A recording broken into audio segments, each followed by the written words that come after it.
But thanks for staying. We're going to talk a little bit about a new acquisition we made and we closed on about a month ago. I'm so happy that's done. You don't even know. It was an acquisition of InRelease, which is a set of release management intellectual property, and we'll be incorporating that into our products over the next couple of months.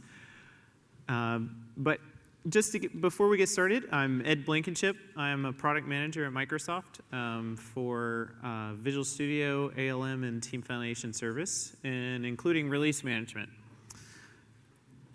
I've got a couple ways you can contact me. Feel free, if you have any questions during the session, feel free to let me know. I'm happy to take those. Here's my email address. There's a Twitter handle, my blog. Additionally, I'm the lead author for a couple of Team Foundation Server books. So those are available out on Amazon or your favorite bookstore today. But let's get started. So InRelease, how many folks are familiar with InRelease? Yeah? How many folks are using InRelease? All right. So we have lots of new customer potential, which is why we acquired. So how many folks are familiar with Team Foundation Server? All right, great. I can skip a whole bunch. We can just do more demo today because I don't have to talk about Team Foundation Server. So when we think about the cycle for how we deliver software, it starts out with thinking about the requirements that we need. Those go on a product backlog. Developers and testers go through different sprints and iterate over that. Ultimately, it gets delivered to production. But there's lots of different releases that end up going to production as well. So once you start to get past the Hello World stage, simple apps, we start to have lots of things that need to go to production in a somewhat structured format. So right now, what we see is those deployments are pretty complex. They're usually error-prone as well. A lot of how many folks have automated their release process, their deployment process? Oh, that's good. How many folks are still using manual processes? Yeah. Oh, how many folks publish from Visual Studio? Oh, come on. It's okay. No problem. Well, we're building more and more tools, so you don't have to do that. So that's, and for the most part, it's actually kind of chaotic too.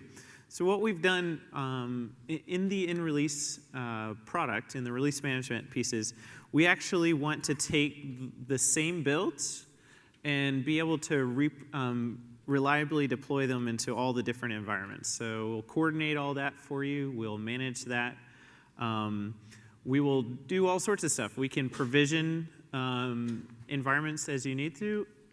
We will also keep investing into the product. So what you see today and what you'll see when I demo today is actually what we acquired. It's not, we haven't Microsoftized it. We haven't integrated into Team Foundation Server yet. But it's just to give you a glimpse of the kind of things we're going to be able to do with it. There's testing time that's involved there. And you can think about your release process in a couple of different ways. You start out with coding in Visual Studio or your favorite application or your favorite IDE. Normally, you'll compile it and package it together. You might have a process. How many folks actually in the dev test side of things, they actually provision a new environment instead of using another environment, a static environment? Hey, that's good. So we want to be able to have cost savings around this. And we've had this a little bit in lab management today, but we'll be able to do this a little bit better now. Provisioning, deployment, there's usually a testing phase, whether that's exploratory testing, manual testing, or automated testing. And then ultimately, you get to a point where you're going to do a prod deploy. Now, what typically happens before you get to the production deployment is you will have deployed and tested lots and lots of different builds before you do the one single production build. And so we've learned from that and that's kind of the pattern that ends up happening. So what we've done is we've actually put some automation around that so that you can track that. And so now you can break that release process down into different stages. So this may be familiar with a lot of folks who may end up having these kinds of stages when you do that. So you have the dev stage there, the integration stage, the QA, pre-prod. And ultimately, it's just a bunch of stages. So, and you figure out how that works within your organization. But if you'll notice, the build and package part is actually not in each stage. We expect that to have happened already, and we will use the same build package as we go through so that you can verify in each of your individual environments. So deployments happen. And then also, if you, what we've also done inside of InRelease is you have lots of different options of how you can orchestrate that deployment. So we have the idea of being able to approve different stages. You can notify those approvers and get approvals from stakeholders. So that's, I'll show you that. There's lots of different approvals that you can set up. You can do any kinds of tests. So for example, manual tests, automated tests. You can create test data. You can configure your application once you've deployed it. You can install it.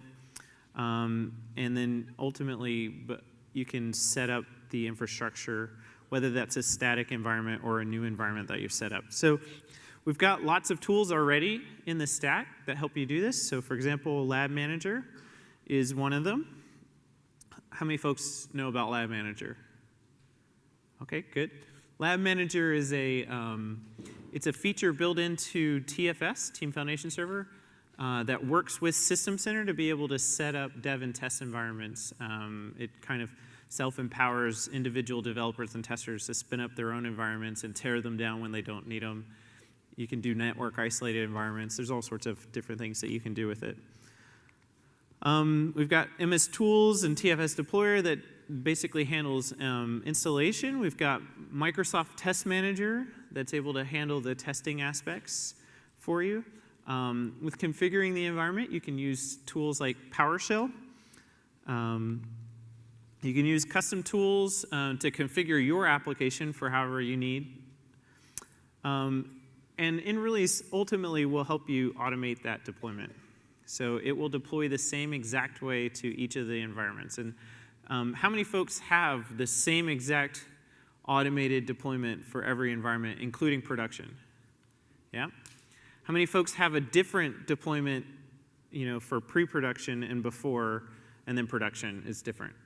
Yeah, that's typically what happens. And then how many people find deployment problems on production day?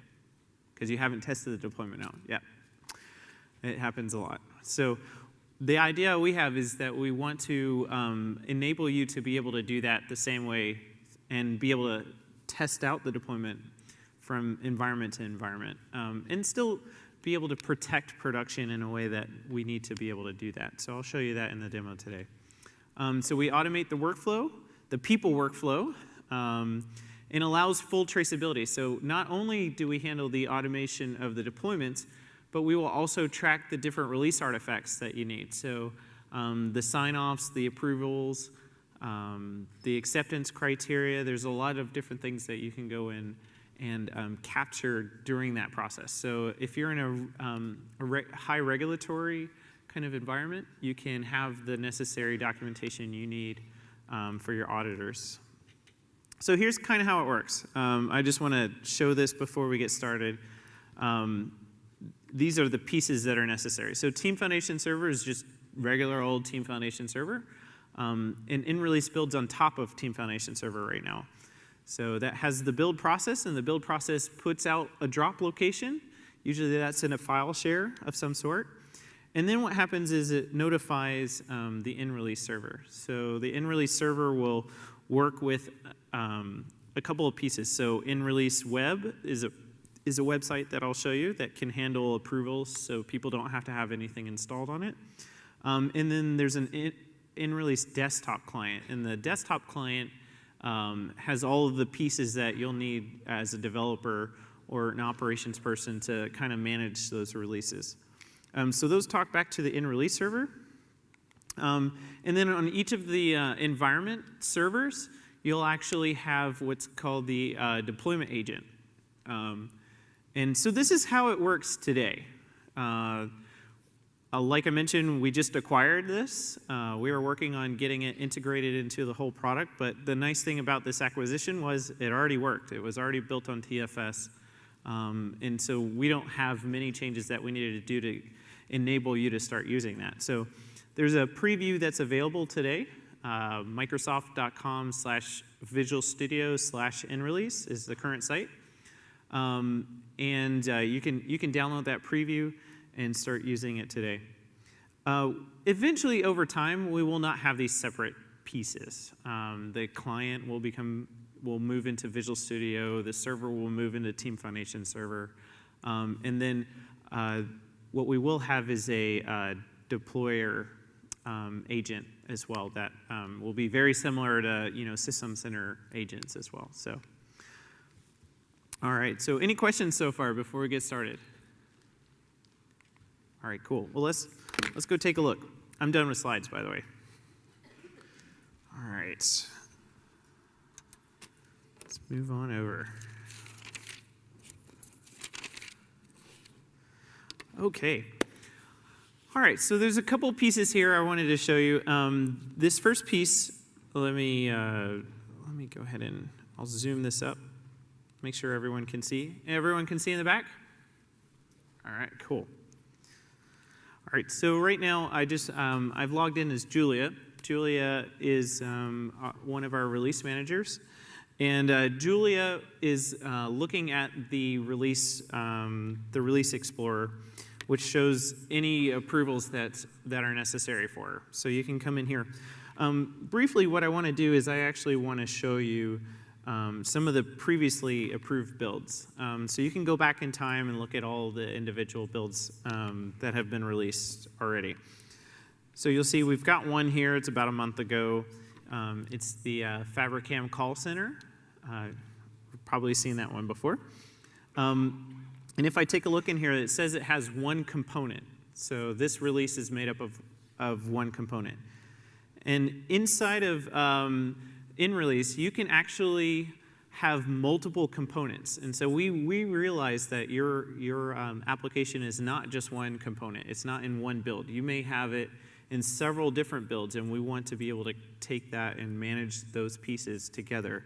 So you'll see that we actually do allow you to do that. I'll show you how to configure that a little bit later. But for now, you can see that it takes advantage of the call center site component. And then we've taken the nightly build from July 9th, 2013. And it's the second one of the day. So that was what we have there. You can start to see a couple of other things. Brian Keller was the one who set this up. I can even click over here and get some information. So we know that this release is already in production. It was accepted manually by Brian Keller on that date. He validated after it got deployed, and it was installed at that time. So we've got all this information. We can even go back to previous stages. So here's the QA stage. Notice that in this stage, it was actually automated. It was an automated acceptance. And then we've got several different pieces, including comments that are left by the approvers that have done this. So you can look at each of them. Dev is the same way. So, and you can set these up however you'd like, and I'll show you how we go about doing that. All right. Now, before we get started, I'm going to open up the InRelease client. All right. Let's see here. I'll zoom that up here for those in the back. All right. Since this is a separate application right now, and it will be that way once we have the 2013 release, one of the nice things we're going to do is we're going to package InRelease as part of Team Foundation Server and Visual Studio. So if you buy certain versions of Visual Studio, you'll get the InRelease client with it, and Team Foundation Server will include the InRelease server as well. So that will be available to you. It won't be integrated like you would expect, but it will at least be packaged. There's not something that you'll have to buy additionally. The way we will also do it is we will have a model for the deployers, the deployment agents. So you'll be very familiar with that model as well. All right, so the first thing you'll do is you go to administration, and you'll connect it up to a Team Foundation server. Interestingly enough, you can actually connect it up to multiple Team Foundation servers as well. So if you have multiple Team Foundation servers where components are coming from, you can actually set that up and have that go through here. All right, where is it? There we go. So it just tells us a little bit. It works with 2013, 2012, and 2010 TFS. And then what do you want it to connect as? And the one thing about that account is you just want to make sure that it has the permission that says make requests on behalf of other users. That's not normally turned on, so you'll have to make sure that it has that permission. But you don't want to give that permission to every account, just service accounts. Yes? That's a good question. I think it would work with the service, now that I think about it. Let me check with that afterwards. I haven't tried it. It's a good point. All right. Some other things you can do, there's some settings in here. You can see kind of what versions you have. If you have an SMTP server, this is where you'll do that so that people can get emails about approvals that are needed. Over time, you can do all sorts of things like have the deployers check for new deployments every couple minutes or so. In this case, it's 60 seconds. And then users here, I'm going to show you a couple of things. We can take users from TFS or AD if you want, or you can create your own users in here. You'll notice that Brian here is a release manager. And you can put, his email address. If we already know that in TFS, we'll go ahead and consume that as well. Yep. Is this something that can be used to deploy to multiple clients, or is it really intended for use within a single organization? Ooh, great question. The way you could set that up is you could have the in-release server exposed to the internet over HTTPS or something. And then you can have the deployers in another spot actually connecting up to it. So I don't see why that would be. So these users could be set up within isolated. Sure, I can see that working out that way. Yep. The only interesting piece is whether the deployer is going to have access to the build drop folder. That would get tricky. So. I'm going to say there would be some challenges in getting that working. So, great question. Yep. I just did a Google, and as of the 11th of July, you can't connect to the TFS service using release. Thank you. And they're going to work on it in the future. That's funny. I probably wrote that too. I just didn't remember it. Thank you. Any other questions before we keep going? Yes, okay. The gentleman over here just mentioned that as of July 11th, it does not work with the service right now, but it's something that we're looking forward to. I would imagine that's the case. We would want parity across. And then the other question, let me remember. Could this be set up for me to be able to release to my end clients that may not be in the same organization? Is that right? Yeah. So. All right, cool.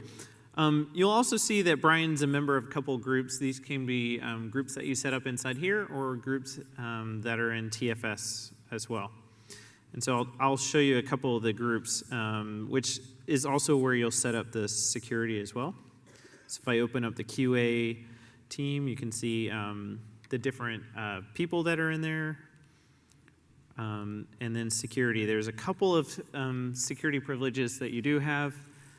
Can create release template, release path, manage environment, manage server, manage inventory, and then a little bit later, you'll see are going through the custom tools and actions. All right, cool.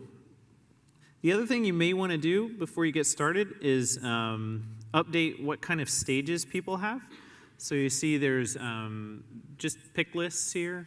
Out of the box, you'll have dev, prod, QA, staging, but if you have a different set of names, you can certainly put them in there as well, and we'll take that. There's another one here called technology type, so I'll show you where that's at later. Yep? With the releases through the environments, are they sequential? Do you have to go through a flow, or can you say, in this particular instance, I only want to go to that environment for an ad hoc requirement? Oh, great question. In this particular case, if you will set up release templates, and so those two sounded like two different templates to me. So you could model it whichever way you want to, and then you create a release using that release template. So you could have an ad hoc break fix kind of release and have it use the direct all the way to production, or maybe you just go through pre-prod or something. Yep, you could do that. And that brings me to another piece. So if we actually think about what servers are involved here, I'm going to go over here to servers. All the servers that you have available to you will have the deployment agent installed on. And you can do all sorts of different things in here. So for example, you can see what environments this server is a part of. Normally it's just one, but in my case, I only have one machine here, so it's part of all of them. You can see what tools are available on that server. So it will recognize what tools are available there. This is where that technology types is. There was one other section here. I was trying to remember. Oh, yep, that's right. So as we move over to environments, you can start to see these are groups of those servers. So you can actually go in here, and one thing I'll show you in here is the stage type security. So if you have a particular environment that needs to be kind of protected, like production, you can go in here and say, hey, this environment is only available for production, and here's the security around that. So we do have that notion that you can only have, you can kind of separate different kinds of environments. And sometimes people have very controlled QA environments or integration environments as well. So we do have that concept inside here. All right. Okay, so let's go take a look at the release paths. There we go, release path. So a release path is essentially, let me zoom out here.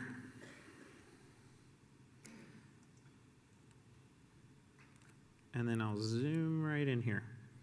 Okay, let's see, move, there we go. All right, so release path is essentially, you tell us what stages are inside of your release. This is kind of a release template. And you can see you've got multiple stages in here. In each stage, you can have 4 different kinds of activities that are involved with it. There's the acceptance, so hey, I'm moving into the stage. Do you need someone to approve it to even get into that stage? This is particularly interesting. You want production to be on that one. Sometimes QA environments, you want a QA manager to be able to be the approval of someone accepting a new build into that environment, because they may want to have some traffic cop ability to do that. We also have the ability to say, hey, I actually want to also have a separate deployment step. So you let me decide when I want a deployment or when I can schedule a deployment. I'll show you that a little bit later. Validation, this is, hey, that we did validate that. And then you'll see down there, there's approvals as well. So you can set as 1 or more approvals that are needed for that stage to be finished. And those can be automated as well. Those can be automated.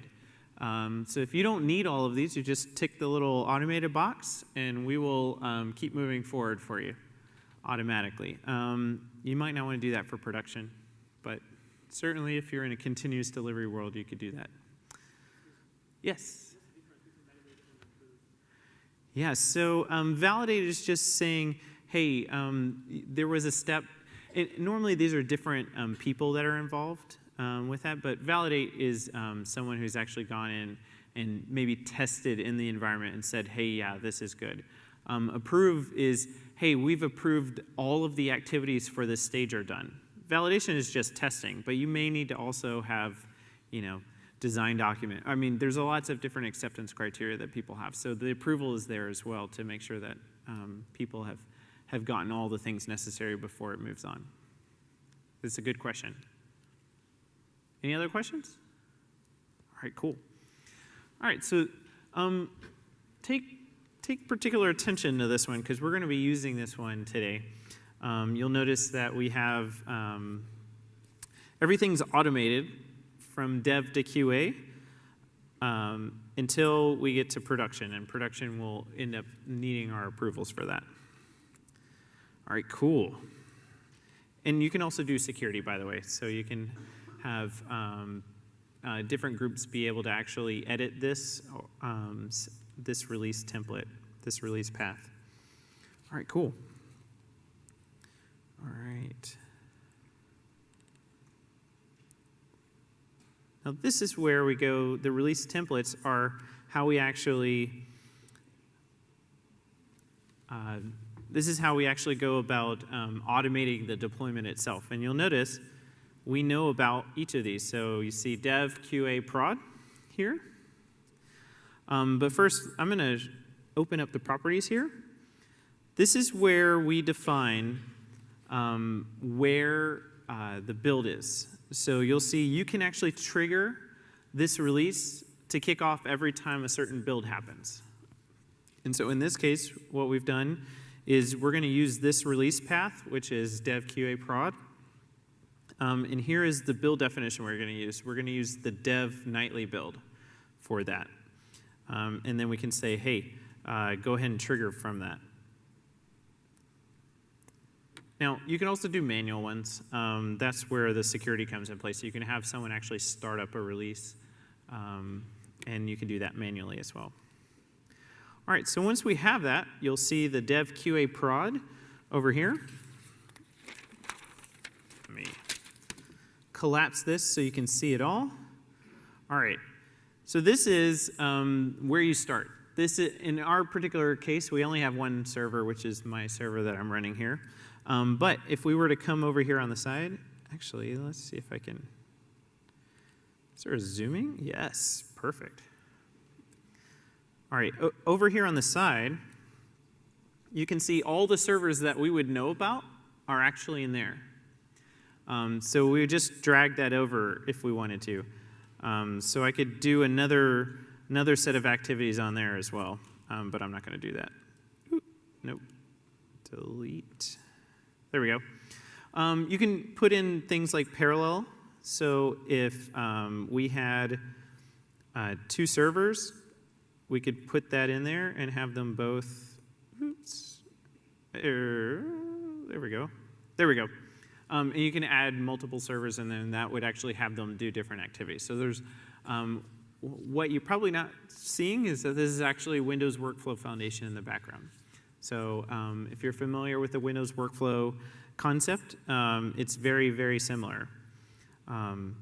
You have all sorts of different capabilities in here. So I'm going to open this up. So on this server, what we're going to do is the first step, we're going to remove the website. And so this is an activity that's ready to go for here. And you'll say which site in IIS that is. Then we'll go in, we have a copy file or folder activity, which is available as well. And you'll see we've got 2 configuration variables here for, here's the source folder, here's the backup folder. So essentially, we're going to back up the existing site. And then you'll see this call center site. So call center site is actually a component. Remember the component that we saw a little bit earlier? And components are actually under, we actually define what those are. So I am not going to save my changes there. So here is a component. You'll want to define all the pieces of this. And in this case, this is a self-contained website, but you might have a set of services. You might have a set A database is a component. There's all sorts of different pieces of this, and you can set them up individually. And if you'll notice here, you can do all sorts of things. You could say, hey, this is coming from the build, and that build, inside the build drop folder, it's actually located here in published websites, fabricamfiber.web. So we'll always, this first part will replace that for you, but we can do that. You can also say, hey, it builds independently. So this actually comes from a different build definition. And again, you tell us where that is in the drop folder. Also, if you're not using TFS build, you can just have any arbitrary UNC path and have the version that you want to be used as a component in there, and then we'll do that. So that's good for any like static tools or things if you're using other build servers. So what you'll see also is you can actually choose which tool is used to deploy that particular component. In this case, it's just xcopy deployer. We've got a lot of activities that I'll show you a little bit later. And then it has different arguments, and we'll pass those in. And if this one is installation path, that's actually a variable that we are exposing out on the workflow activity that we just had, and we put where that was. And you can see all the parameters that are involved with this particular tool. So we've got lots of tools available. I'll show you all those in a second, and how to register your own custom tools as well. You've got configuration variables, and then you can also see which release templates actually use that particular component. So if I head back over here, I'm going to not say that. Sorry, another question. Yeah, sure. With the configuration variables, does that mean we could have app setting values that are for production that only a limited number of people can go configure? Exactly. Yep, absolutely. And so that's what we're meant to do up here. So in essence, you can have all of the deployment mechanisms in here, and we will track the differences in the configuration variables as well. So that's something that we go ahead and do as well. And we have security around that too. Yep.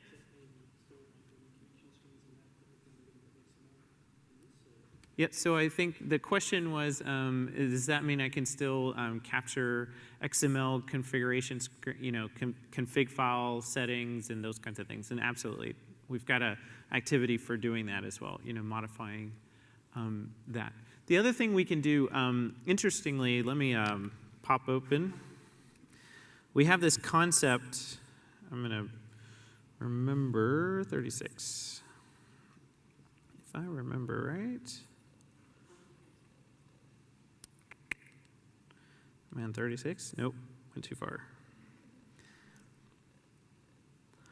We have this ability for tokenizing your web config or your configuration file. So what you'll see in here is you can have a regular web config in there, but if you'll put a web.config.token in the same build folder, then what we'll do is on deployment, we will actually use that one, and we will replace the values that are inside of there with the values that you can pass in at the release time. So you'll see in this particular case, we've put a token of SMTP host server. And you can certainly define those a little bit later too. So those are another way that you can handle that particular scenario. And so that way you just keep both of those in version control. And when you're doing local development, regular development, you can be using the regular web config for that. All right. Any other questions? Let's say 10 servers that basically... Oh, 1 second. I think someone in the back. Yep. Does it just work in web config if you've got other application configuration files? Yep. It works with any XML-based configuration file. Yep. Good question. If you've got 10 servers that all have effectively the same set of steps on them, can you write a common set of steps that are using? I think there is a for each. Oh, no, there's not a for each. So what you can do is once you've got this, you can just copy it. You can copy it. And then take the same exact steps and copy it multiple times. And in this case, it would just be in a different servers. So.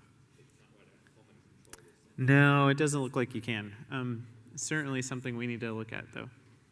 So you think about a web farm. Yep. Yep.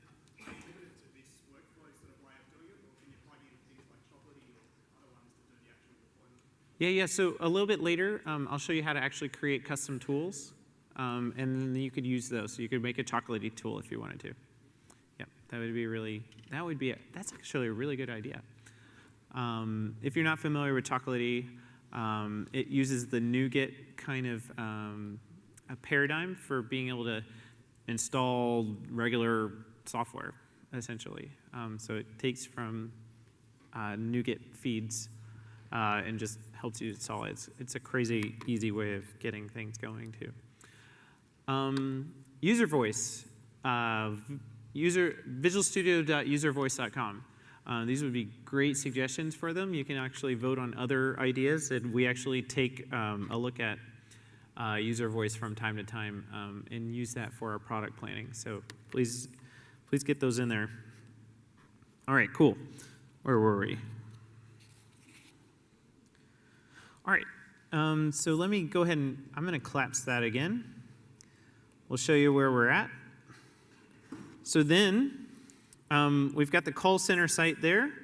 You can see the installation path is actually the parameter that actually comes from the tools. So we put that in there, and we'll just say, hey, put it in the dev folder, since this is the dev stage. And then we have other abilities, like, for example, create website is an IIS activity that we can do.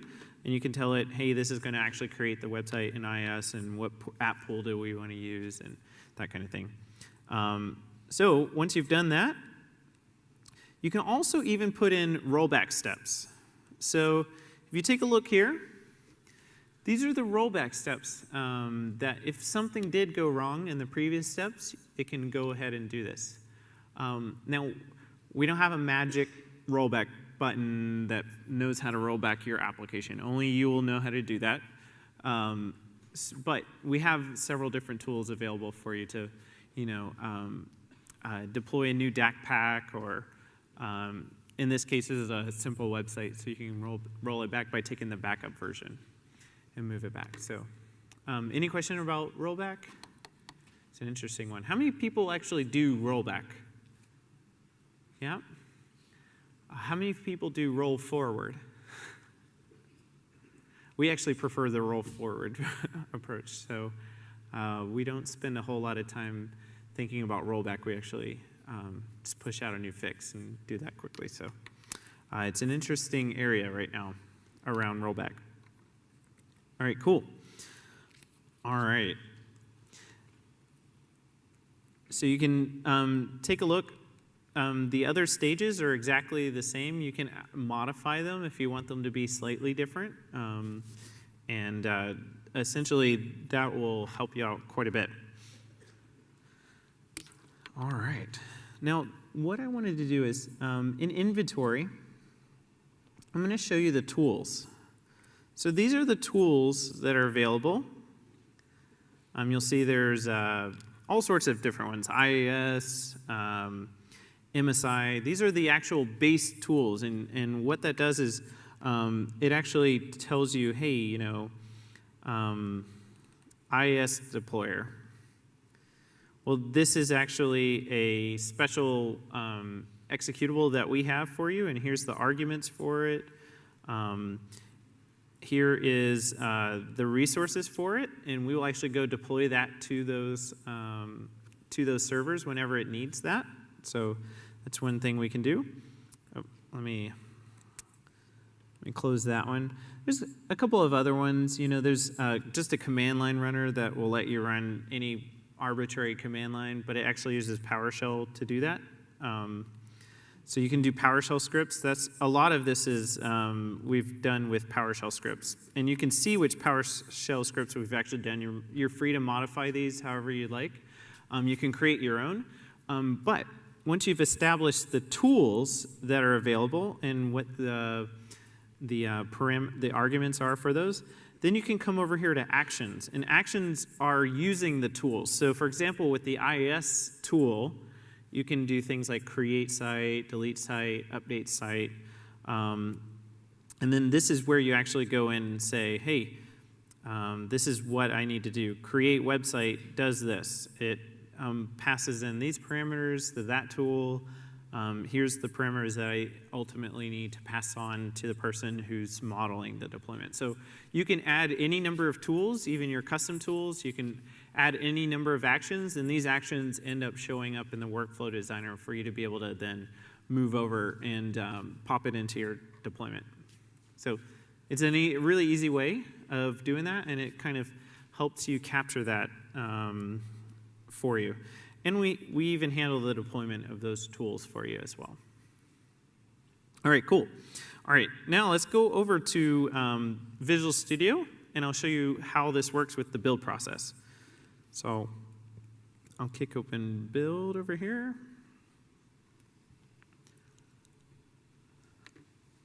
All right.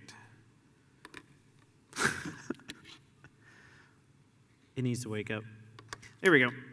All right, I'm going to show you a few things. I've got this build that we have available. There we go, like this one. So this is that build that we saw earlier that ended up building. It's got the normal build information that you're used to, you know, number of tests, the change sets that were involved, any work items that happen to be bugs that were fixed, other things. You can also go down and see all the information in here, including the release part of this. And I'll show this to you a little bit later, but we've actually gone in and captured that as part of it. So if I come in here and edit the build definition, and I go down to process, you'll see, there we go. The build process template is a little bit different. It is the in-release default template. And so what this does is it actually has some additional pieces on there that will allow us to configure this specifically to use in-release and trigger releases that were going on in the release server. And really the only thing you need to do is set release build equal true, and that will let the in-release server know, hey, I've got a new build available for you. You should think about moving it forward in a release process. Another thing you could do is, if you wanted to, you can limit it to what stages it's allowed to go to. So you might not want it to go to production every time, so you can do that within here too. But typically, you could just leave it as release build true and then leave it empty. So it's really easy to get that going. This is just a regular build. And at the end of the build, if all the tests succeed and everything, then we'll pass it off to the in-release server. So very typical TFS automated build. There's nothing really special about it. We do have activities in there, so if you have custom build processes, you can take a look at what we've done in the in-release default template, and you can take that and customize it however you need to, or take the pieces, just the pieces that we have in there as well. All right, so what I'm going to do is I'm actually going to change this over to continuous integration. We have lots of different options here. This is just regular TFS build, including scheduling it, you know, a nightly build, or you can say rolling builds. But I'm going to do continuous integration. So I'm going to have it set up to get me close to continuous delivery. So I'll save that. And then I'll close this out. Now I'm going to open up a solution straight from version control, and I'm going to start and make a change in here. So at the moment, I'm going to show you kind of what our call center site looks like. So we've got, this is kind of what it looks like. What I want to do is I'm going to release a new version, and I want to make sure that it goes to each phase. But this is what we have in dev. I have the other sites here, QA and production as well. So we can take a look at those. Now this is the solution. And I'm going to go in here and I'm going to make a small change. So I'm going to go into the views, shared, and then the layout. And what we'll do is, where is it? You know what I could do is use that cool browser link thing, but I have the preview installed, not the release candidate. Where is it? Let's see. Support. There it is, the H2. So I'm going to zoom in. All I'm going to do is I'm going to just say, hey, this is v2.0, just so you can see it. So we'll get that checked in. Updating for new release. There we go. So I'm going to check that in. And then what should happen is we've got the continuous integration build already set up. It'll detect that change. It'll start building it. We'll see that start to build in just a second. So we'll take a look over here. Take a look at here. You can see my build. My build is starting to go here. And we'll start to see that go over time. This is a great time for a question if anyone has anything. Yeah? I noticed before in the tools section, one of them was execute an SQL script. Yeah. Is that supposed to be, a solution for updating your database with each new build, or is it kind of just... That's a great question. All right, so there's actually, the question was, hey, I saw there was a tool that was called execute SQL script. Is that a solution for being able to update my database schema from release to release? You can certainly go that route, but there was another tool in there called the DAC pack. If you're not familiar with DAC pack, that is the artifact that's created with SQL Server data tools, where you can store your database schema inside of version control, inside of TFS. And then in the build process, once it builds, let's say your website, you can also have it compile your database schema as well. And so it'll put it all together into this DAC pack file. And so it's at that version of time, build 1, 2, 3, you've got a DAC pack with that, that set in there. So it's got all the store procedures, everything. And then what you can do is that DAC pack, use the DAC pack tool that we have available, and we will, one of the arguments is, hey, where's the target server? And what we'll do is we'll actually generate a change script on the fly, depending on where that, that database is, what schema version it's at. So if you haven't seen that set of tooling, it's already available to you today. It's a great way of changing how you do ALM. The database guys are going to be this, they're still associating with work items, they're doing all that. The build process is actually kind of cool because it goes in and actually, as we compile regular applications, we get to find warnings and errors. It does the same exact thing with the database compiling.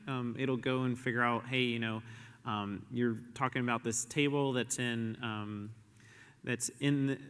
there's a row in that table in the store procedure, and it's not even there. We'll find that, and it will break the build. It'll fail the build process. So we'll think about referential integrity and things like that. There's lots of other tools like refactor, rename. There's a bunch of things that you can do in there. But SQL Server Data Tools is a really good way. I would actually go that way, because that way you will always have the version of schema at that point in time in the drop folder, just like you would have any DLL or executable. It's a really cool thing. And if you're scared about, which you should be if you've never seen it work, if you're scared about what change script it does put together, there's an executable that you can use with the DAC pack. You can just say generate the SQL script instead of actually pushing the changes. And then you can review to see what exactly it did. So you can take a look at that, review it as much as you want to, and then you can feel good about the change script code that it does put together. Yeah, the SQL team owns that. So it's a great way of introducing database schema change management in your ALM process. Go the DAC pack route. All right, cool. So we just finished up here. We can see that we've got the release part right down here. If I were to go over here and take a look at this, let's refresh this. Oh, I might have talked too long. We would normally see that there is there's 2 here. Oh wait, it might just take a minute.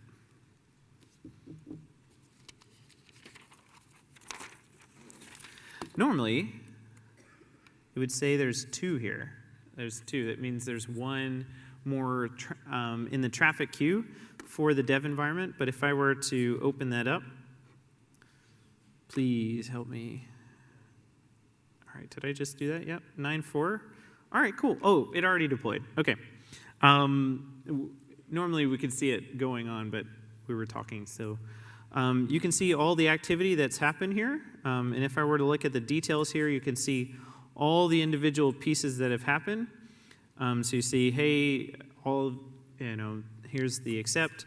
But we'll notice that Brian actually needs to approve it as it's already done. So you see, there you go. It's a pending.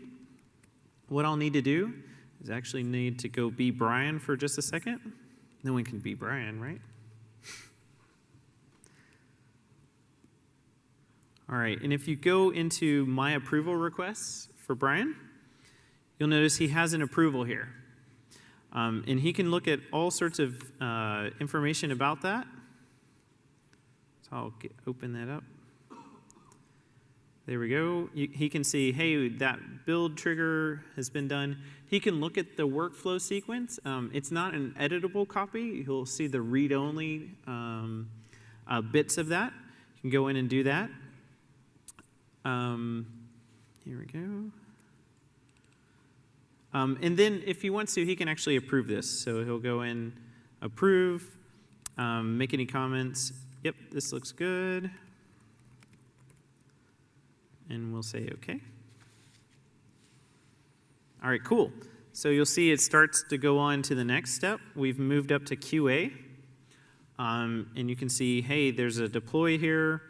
It is going in and removing the website. If I were to go and take a look right now, you can see, hey, the dev environment should have support v2. We'll hope that it did. There it goes. Let's see what's happening in the QA environment, see if it's made it there yet. Ah, yeah, it's removing the website. Here we go. Let's watch it. See where we are here. Oh, it's in progress. Good. So we can see this going forward. It's the same exact deployment. We've tested it out. If there were any problems, then you can come in here and see the step details. I can even open up the deployment and show, hey, there's logs as well. Let's see. Let me go in here.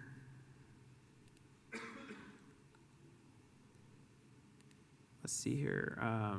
This deployment, where's the deploy? There's the deploy. Here we go. We're looking good here. Any of the logs that are available from the tools, we can actually store those as well. So if you have any problems, you can take a look at what's in the PowerShell, all that. All right. All right, so now we should have some additional, here's one, the QA team now. We have to approve that release, so I'll go ahead and do that. Well, let's just make sure that it's actually working, right? There we go. Okay, it's good. So I'll go in, approve that one. And here's the logs. You can actually take a look, and we could go in and see what's going on. But I'll go ahead and approve that. Ready to go to production. All right, now, so once we've done that, Does that need to be done through the desktop client? it can be done either. So if we had the SMTP server set up, it would actually send an email out, and that approver, it'll have a URL in it instead of in there. So we could actually see that within the web client as well. Yes, sure. How does rejection work in that case? If you rejected it, Yep. kind of roll back, or can you set it up for it to roll back? Yeah, so it depends where you go. So in this particular case, we're about to, there was a couple of automated approvals in there. We're really only approving the final part of the stage. But in this next step, before it actually deploys, we could actually reject it, and the release would stop there. No, it doesn't. That's a good suggestion. Yep. But it would show it on the release view. You could see where things are. So if I were to open up, just got to remember where that one, I think it's 1,000 if I'm not mistaken. Yep. Gotta love ports, all in the same box. VSALM 1000 IR. So if I were to see, right now we can see it's in prod, but we're waiting for acceptance here. So I can see all of that inside there as well. All right, cool. So if I take a look here, it is ready for accepting the deployment to prod. I just wanted to show you as well, right here, you can actually reassign this. So if you don't want to be the one that's approving this, you can be reassigning it to someone else or another group. So that's an option for you as well. You can certainly do several of those. I'm going to say, for this one, this is the step that's before the deployment. So we've had Brian actually do that. So we'll say, yes, we're ready for prod. Now, the interesting thing that's different with this one is that you can schedule it, or you can say you're ready for it right now. So you can go ahead and give your acceptance, and then have it happen, tonight or a certain time.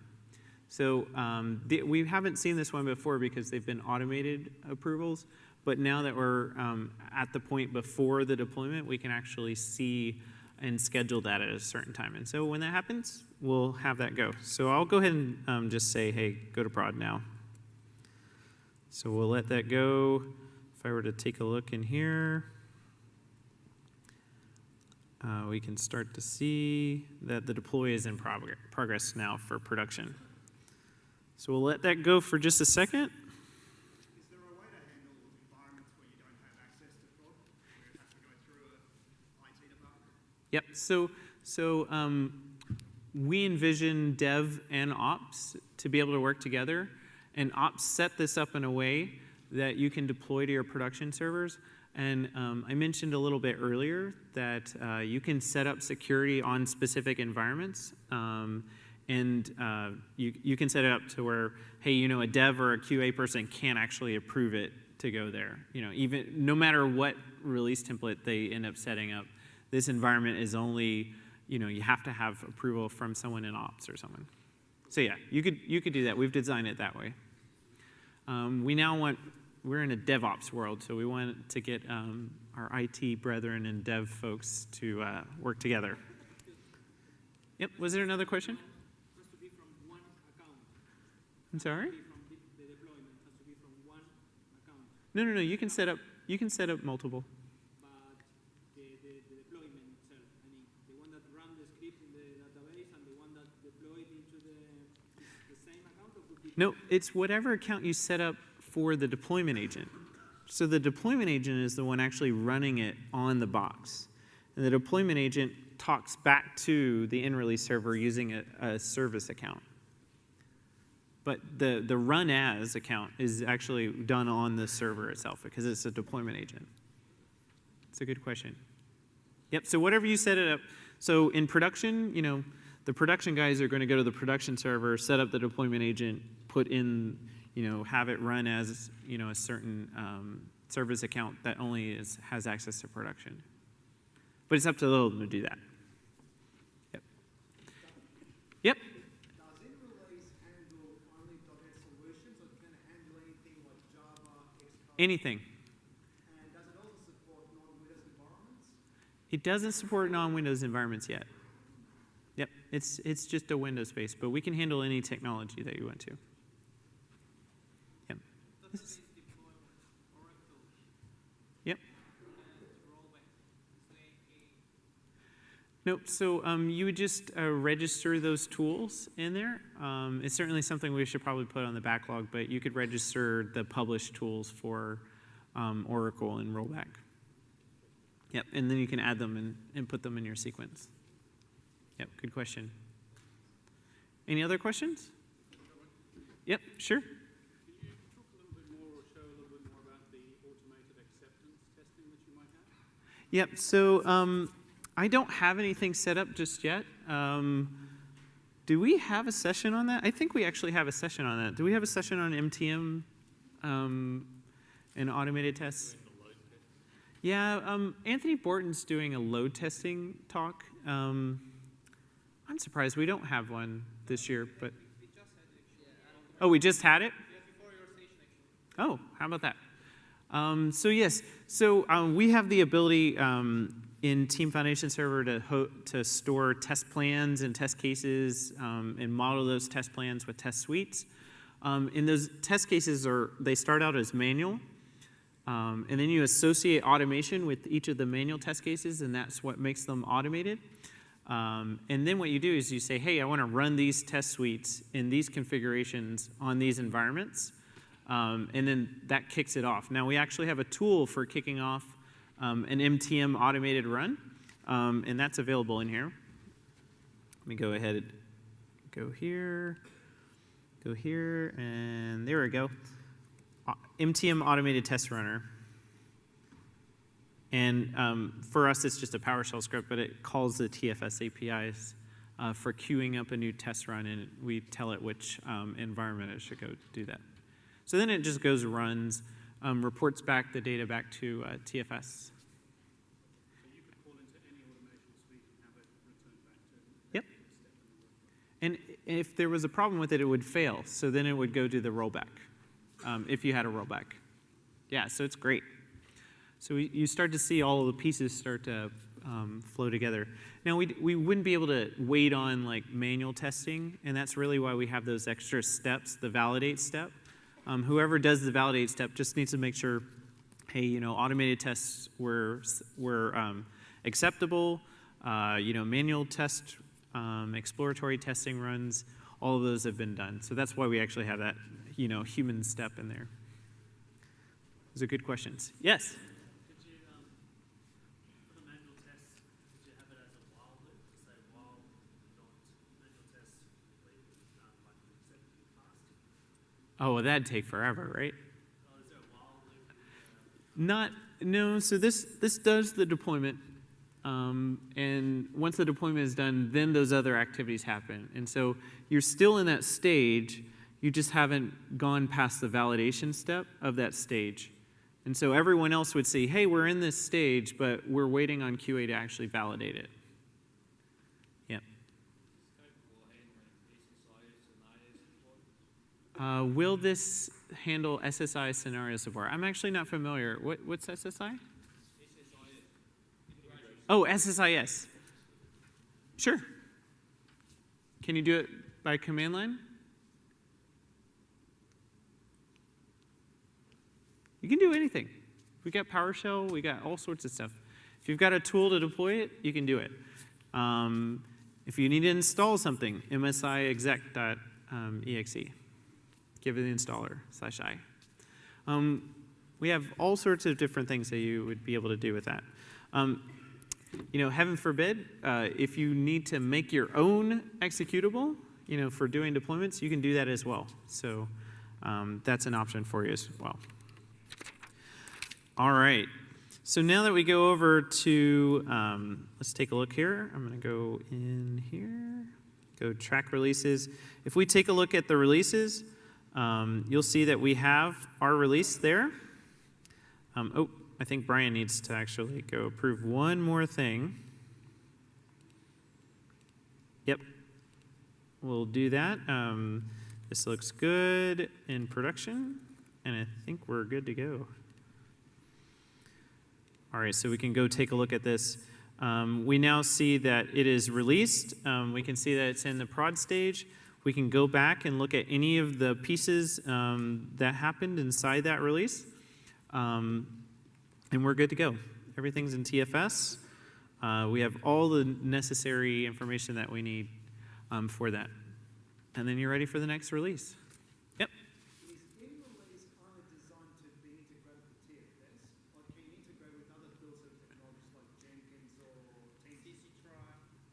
So it's built on TFS. Right now it's a standalone tool. So you could create components that take builds from some UNC path. Doesn't matter how you got it there. Eventually this will, you could probably tell it'll be part of TFS though. Yep. It's a good question. All right, any other questions? Yep. Besides integrating it with the other Microsoft tools, what other plans do you have to take the product forward? That we're still figuring out. Our first goal is to Microsoftize it and get it as part of the packaged product, get it in place, and then we've got lots of plans. So if you think about the kinds of things that we've done in the past, when you have access to lots of different kinds of data and the traceability across those, we're able to do really, really innovative and meaningful things to be able to help you out with that. So you'll start to see releases be a very first-class citizen inside of TFS and take advantage of that in lots of different ways. So we are going through that planning process right now, actually. Good question. Yes, sir. How old's in release? Like, when did you guys start building it? And is it public knowledge how much you guys paid for it? It is not public knowledge how much we paid for it. We are a publicly traded company. Let's see. The in-release team has 3 people on it. I think, so it used to be owned by InCycle Software or InCycle Consulting. They survived as an entity, so they still continue to do consulting. I think over 2 or 3 years. This is 2-3 years effort for 2 or 3 devs. Yeah, and they all joined us, so they just moved up to Seattle. I'm sorry, Acquihire, yes. It's great. All right, well, cool. If you do end up having any questions, I'll be in the dev den. Feel free to let me know. If you have any questions, the other thing I'll do is I'll just put see if I can't find that slide. Where's the slide? I'll put up my contact information again, but thank you, everyone. Let me know if you do have any questions and try it out. Thanks.